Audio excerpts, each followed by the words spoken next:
Can't do this right now. I can't do this right now.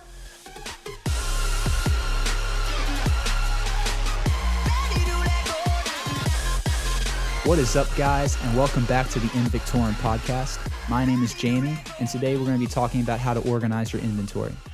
So there's two different types of inventory that we have. One is our physical inventory, which consists of all the stuff that we have around our house and our personal belongings, as well as our mental inventory, which consists of everything that we need to get done, all the tasks that we have in our mind that we're constantly thinking about.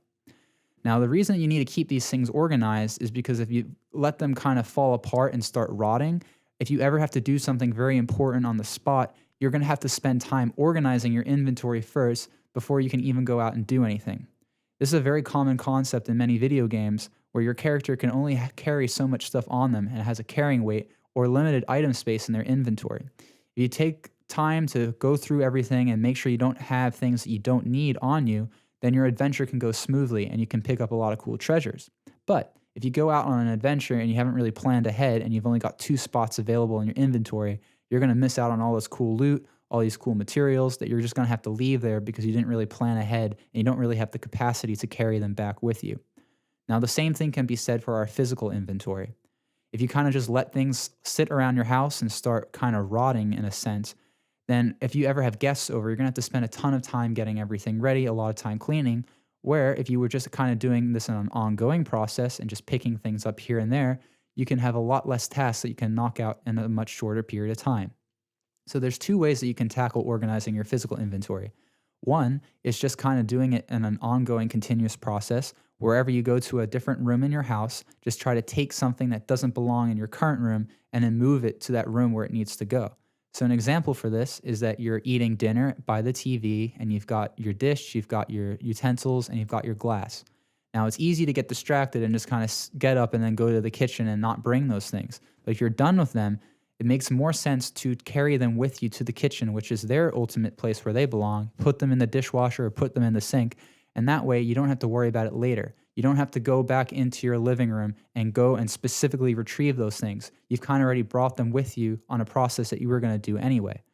Now, this is very efficient because, as I mentioned, you're doing things when they need to be done. Every time you're going to a room, you're taking an account of everything that you have in that room and what doesn't belong, and you're saving time by just combining that trip that you were going to take anyway to your bedroom, bring something with you.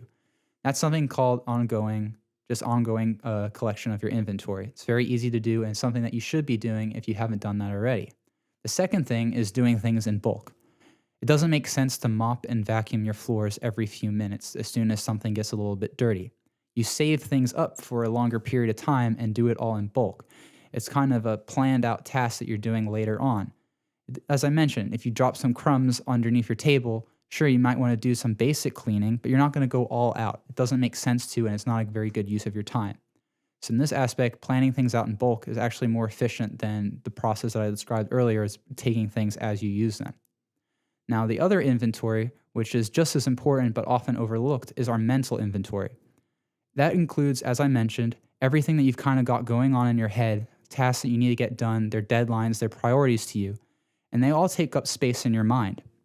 If you're completely encumbered by all of these things that you need to do, just like in a video game, your adventure is not going to be successful, or you're going to become over encumbered and you're going to be significantly slowed down, as in some games. This is what I like to refer to as your carrying weight. You can only carry so much with you, both physically as well as mentally. If you're carrying too many tasks on you, what ends up happening is that you end up stressing about each individual task that you have on your mind. You do this a lot subconsciously too.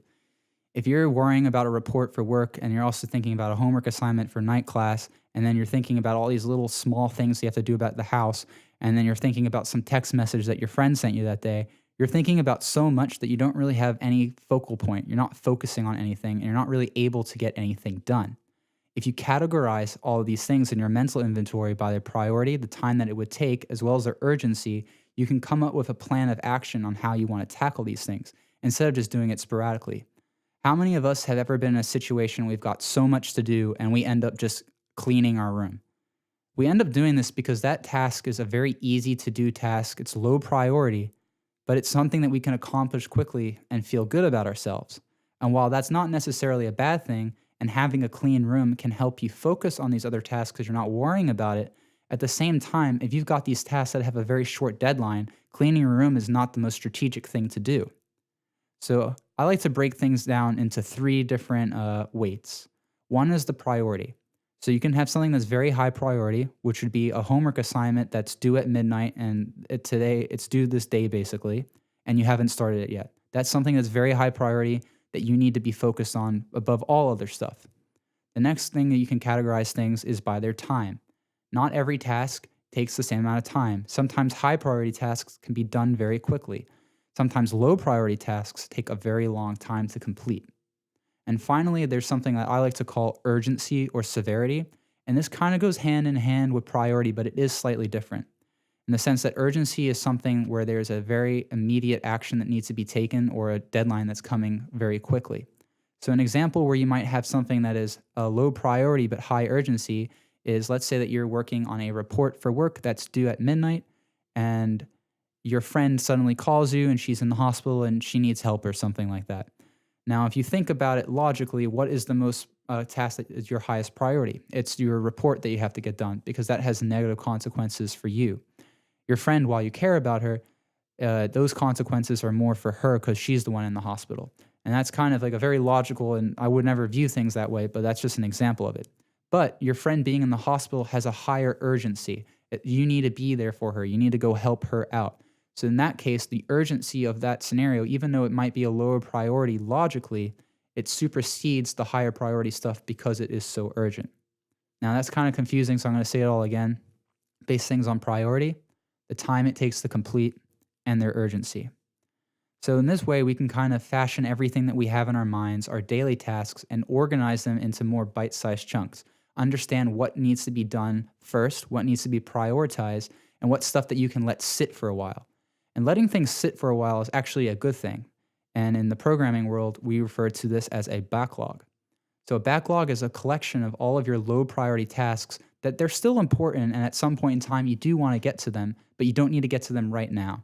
And instead, you can kind of wait for a day where you don't really have as much going on to go through all of your low priority times and see how many things you can knock out in once. But let's say that you're in a scenario, we've got a lot of stuff going on. It's a Monday and you've got a big week ahead of you, and you've kind of thought about it and you've rationalized all the things that you need to do. You've given them priorities and you've given them the time commitments. How do you go about tackling them? Well, there's several different strategies, and I'll probably dive into them more detail in a later podcast. But essentially, you don't want to take on too much at once, because if you have too many tasks that you're working on, you're going to end up stressing, as I mentioned earlier. You're going to be stressing about each and every single one that you're not really going to know which one is more important to start with. And you're probably going to spend time switching between them, trying to multitask, trying to get things done. And while multitasking or pipelining is a good strategy for accomplishing a lot of tasks in a period of time, if you have too much stuff in your pipeline, it's going to get gunked up, and you're not really going to be able to make progress on anything because you're going to spend more time switching between things, losing focus, and losing time as you're actually physically switching than if you were to just focus on bigger, higher priority tasks and see them through to completion. So as a software developer, part of my role is I'm working on defects, I'm working on features, as well as customer complaints that are coming in. But I've also taken on a role where I'm the Scrum Master for the team. What a Scrum Master does is they basically organize everybody's workflow for an entire release on a sprint-by-sprint basis. So a release is usually 4 to 6 weeks, and we have promises that we've made to the customers as well as our upper management of what we're going to get done. And we break that down into 2-week periods called sprints. So for each sprint, I assign every single developer on my team a portion of that larger amount of work that they have to do. I don't give them everything at once because what that would do is completely overwhelm them. And I've seen this happen where developers will have so much to do and everything is high priority to them because it's coming from customers and they need that done immediately, that they end up not really knowing what is the thing that I need to start with first. And then they spend too much time switching between two things that they end up just wasting their time refocusing and they're not being efficient. And as well, there's another thing is that each developer has their own carrying weight, as we talked about earlier. Some people are more experienced and they're able to knock down a lot of these high priority things quickly because they know the best way to fix them, and they're better at managing their time because they are more experienced. Whereas other developers that have a lower carrying weight, they can only handle so much. And if you give them too much items or you give them the same load as someone else, then they end up getting overwhelmed, and then they end up being stressed out and not really getting anything done. So as the Scrum Master, what I do essentially is I plan out everybody's work so that they're not seeing their full pile all at once. They're seeing it in chunks where they can have maybe one big high priority thing and then two lower priority things that they can pipeline together. Whereas instead of giving them all of the things at once and having them decide, I'm kind of taking that choice away from them and giving them a much simpler problem to solve. Eventually, as they solve those items, they're going to get fed all the items in their pool that I've kind of hidden from them, and it's in their backlog and stuff that I can triage out to them, but they don't have to worry about that while they're developing. All they have to worry about is a few tasks that they've assembled for themselves as hand. So how does this apply to our own lives? Well, if we're looking at our week and we have to plan things out on a daily schedule, don't try to cram everything into one day. Sure, we all like to be ambitious and say, yeah, today I'm going to kill it. I'm going to get everything I needed to get done. But most likely you haven't really estimated how long things are going to take.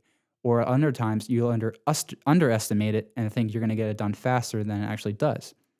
So if you break your days down into smaller chunks and you give yourself a more reasonable goal, give yourself one big hierarchical goal and then other smaller inventory tasks, not only are you keeping your inventory up to date and organized, but you're making solid progress without getting stressed out. Because stress, as we mentioned in a previous podcast, is an absolute killer. It just messes with your head. You can't get anything done. So organize your tasks, know what you need to get done, plan for that, budget for it, and don't worry about the stuff in your backlog. It's okay to let things sit. It's okay to not get everything done. What's not okay is to be overwhelmed, that you end up procrastinating and not getting anything done at all. So I hope you guys enjoyed this episode.